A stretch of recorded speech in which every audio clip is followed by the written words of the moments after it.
A WNBA referee stood 6 feet away, watched a hand slam into Caitlin Clark's face, and did absolutely nothing. And that single frozen moment might be the most damning proof yet that this league is failing the player who saved it. Here is what should unsettle every WNBA fan watching this right now. This was not the first time. It was not the 5th time.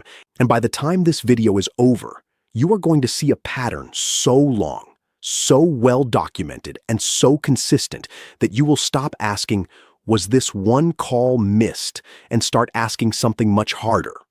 How many more times does this have to happen before somebody with real power inside this league actually answers for it?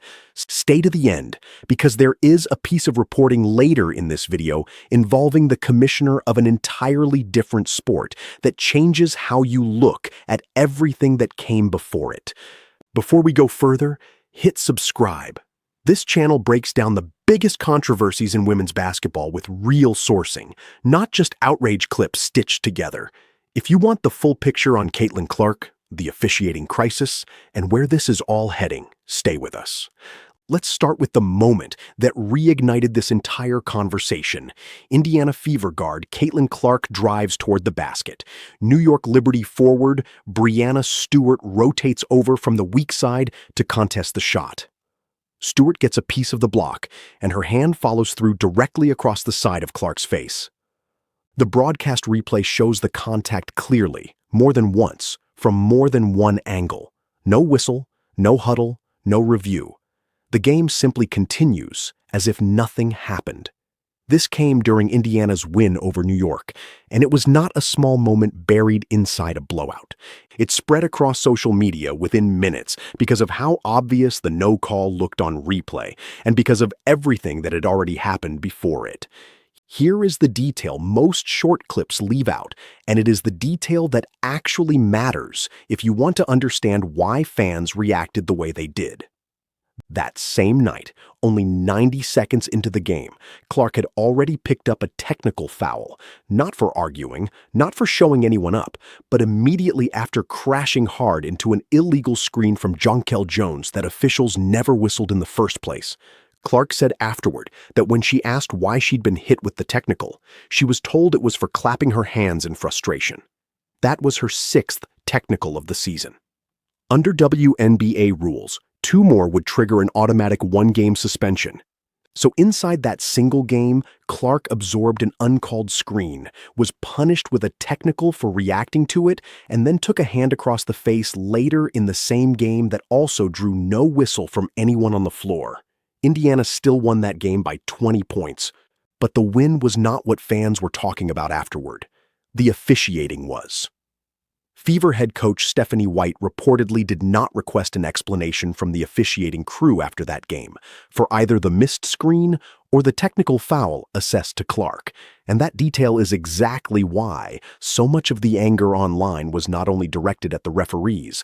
A growing number of fans have started asking a second, quieter question: whether anyone with real institutional power is actually willing to fight for Clark in real time, in the moment, when it counts, instead of after the headlines have already spread.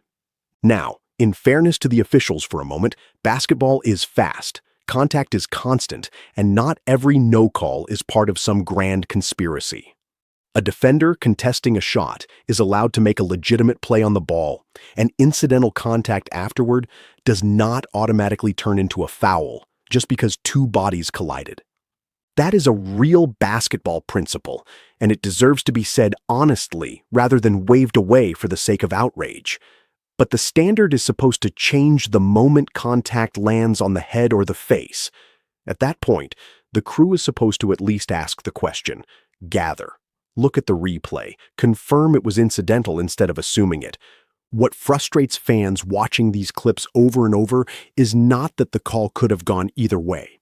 It is that moment after moment across multiple seasons, the question never even gets asked in the first place.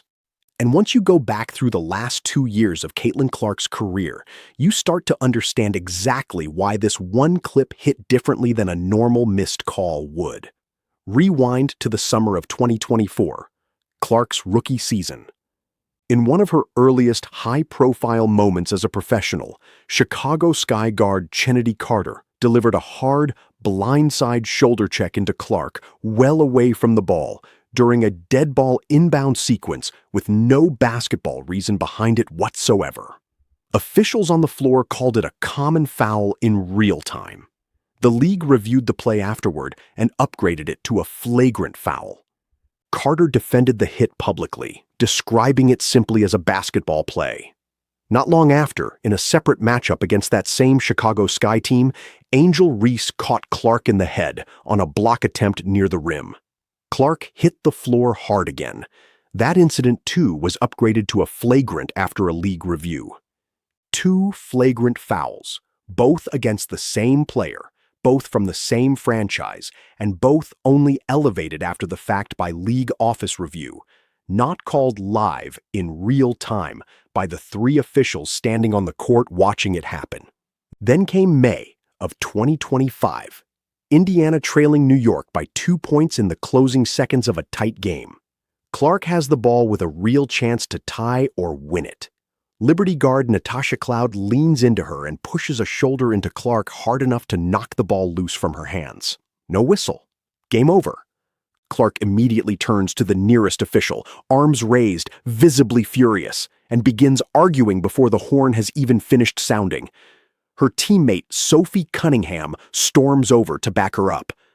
After the game, Stephanie White did not soften anything for reporters. She called the officiating in that stretch of games egregious and said the disrespect toward her team had become genuinely hard to accept. That is a head coach on the record, using the word egregious to describe how the league's own officials were treating her franchise player, not a fan on social media, not an anonymous source. The head coach at the podium on camera.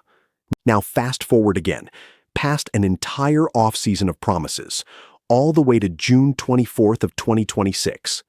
And this is where the story stops being about a missed whistle in real time and becomes something much bigger. During a loose ball sequence between the Indiana Fever and the Phoenix Mercury, Alyssa Thomas made contact with Caitlin Clark's throat, not her shoulder, not her chest, her throat. No foul was called on the floor in the moment. The game moved on as if it were routine contact. The next day, the WNBA reviewed the footage, upgraded the play to a flagrant 2, fined Thomas, and suspended her for 1 game for what the league itself described as recklessly making contact with Clark's throat. On the surface, that actually looks like the system working. The league saw the tape, corrected course, and punished the player after the fact. Case closed, right? Except that is not the full story, and this next part is the piece of reporting that changed how a lot of people look at this entire situation, so listen carefully. Because it comes from the Sports Business Journal, one of the most respected outlets in the entire sports business world. According to that reporting, Commissioner Cathy Engelbert was not initially planning to suspend Thomas at all. Because no foul had been called live on the court, sources told the outlet that Engelbert viewed a suspension after the fact as too severe a punishment for a play the officials themselves let go. It reportedly took NBA Commissioner Adam Silver, the head of a completely separate men's league with no formal authority over the WNBA whatsoever, personally telling Engelbert that the video clearly showed a flagrant foul and that she needed to act before the suspension actually happened. The WNBA has since publicly and directly called that report absolutely false.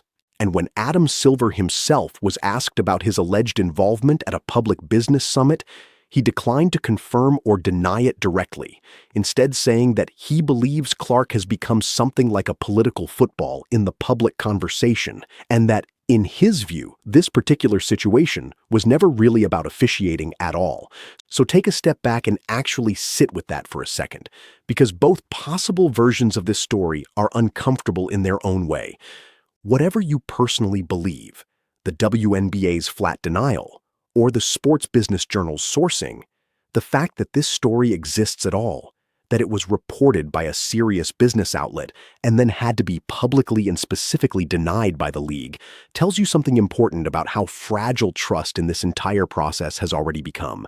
Because if the reporting is accurate, it means the league's own leadership reportedly needed outside pressure from a completely different sports commissioner just to suspend a player for putting a fist into another player's throat. And if it is false, it still means the handling of physical contact around Caitlin Clark has become such a lightning rod that a national outlet was willing to run a story this explosive, and enough people were willing to believe it, that the league felt compelled to respond publicly and forcefully. Here is where the timeline becomes genuinely difficult for the league to defend, because none of this was supposed to still be happening in 2026.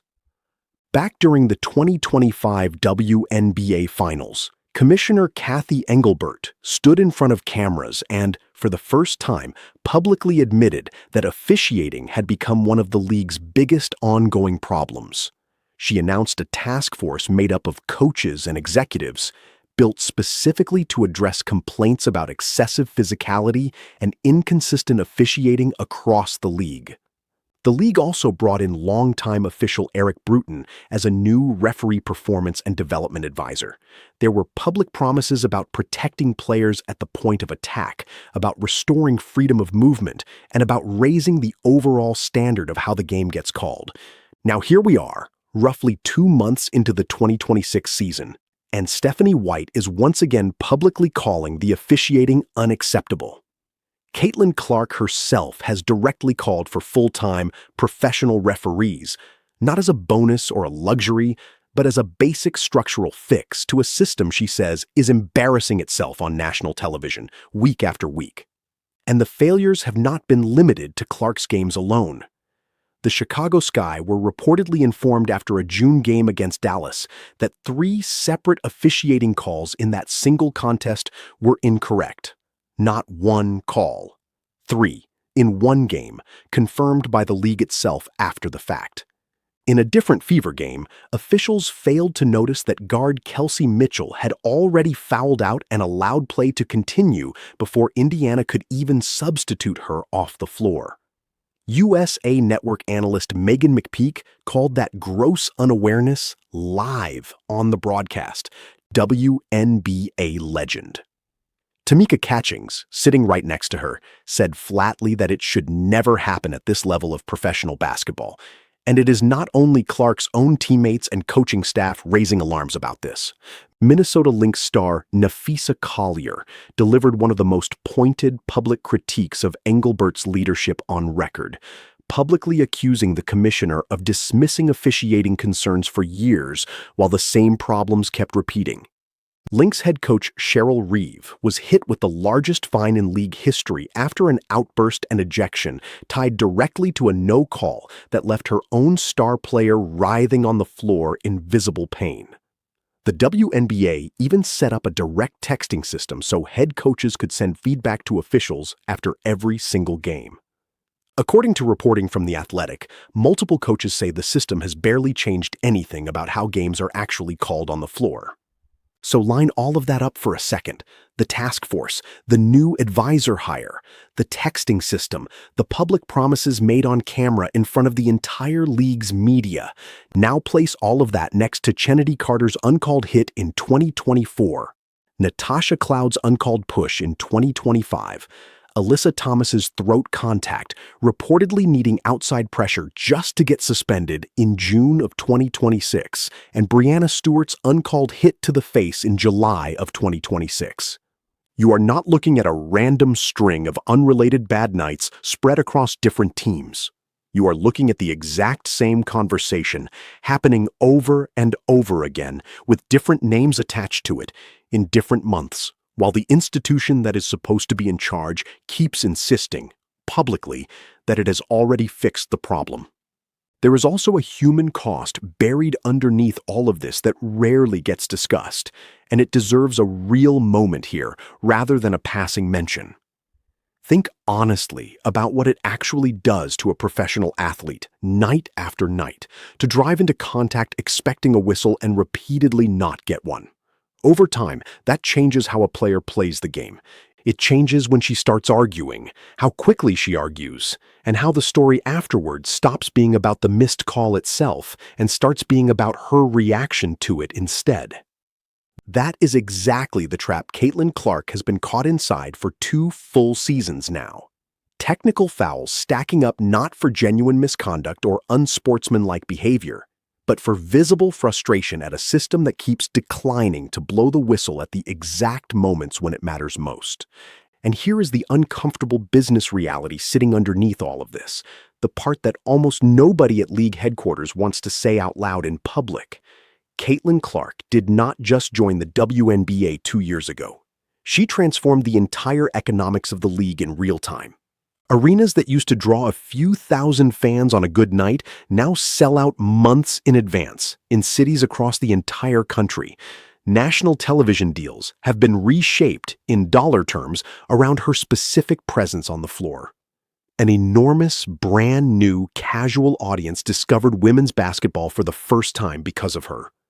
The league has benefited enormously, publicly and financially, from everything that Caitlin Clark brings to a broadcast. But you cannot build an entire business model around one player's spotlight and then let the physical toll of that spotlight go unmanaged year after year. You cannot let your own franchise's head coach publicly question your officiating, let your own commissioner reportedly need a phone call from a different sports commissioner just to act on a fist to the throat, and still call your accountability system a success story. To be completely fair here, none of this means every hard foul against Clark is part of some coordinated conspiracy. Basketball is a physical, contact sport. Elite scorers have always drawn extra physicality from defenses trying to slow them down, and that reality has nothing specifically to do with Caitlin Clark as an individual. Some no-calls really are just fast, difficult, real-time misses that any official on any night could reasonably make under game speed. That is a fair and honest point, and it deserves to be stated plainly here rather than dismissed for the sake of a cleaner narrative. But being fair to that argument does not explain why a documented pattern of uncalled contact to the head and face, spanning 3 separate seasons and multiple different opponents, keeps repeating in an almost identical shape every single time. It does not explain why a fist to the throat reportedly needed outside pressure from a completely different league's commissioner. And it does not explain why a task force built specifically to fix this exact problem is still producing the exact same headlines, nearly a full year after it was first announced on camera. So here is where this actually leaves the WNBA, and it is worth sitting with before you scroll away from this video. Caitlin Clark changed the trajectory of this entire league in less than 2 years. The audiences are bigger than they have ever been. The stakes are higher. The national scrutiny is heavier than anything this sport has carried in its entire history. And through almost all of it, she keeps absorbing contact, keeps getting back up, and keeps looking back at officials who have already moved on to the next possession without a second thought. Her own head coach has had to publicly call the officiating egregious on the record more than once. Her own commissioner has been accused and has publicly and firmly denied needing outside pressure to properly punish a fist to the throat. Her own league's Fix-It task force is now approaching its 1-year anniversary with almost nothing visibly different on the floor from one season to the next. The question this leaves every single fan with is not complicated, but it is deeply uncomfortable. Was Breanna Stewart's hand across Clark's face just one more unlucky no call in a fast, physical basketball game? Or is this a league that still has not figured out, after everything that has happened, what it actually owes the player who gave it the single biggest moment in its entire history? Drop your answer in the comments below, because this is not a question with a clean, easy answer. But at this point, after everything you just watched, it is a question the WNBA cannot keep avoiding forever. And if you want the next update the moment this story moves again, make sure you are subscribed, because this one is far from finished.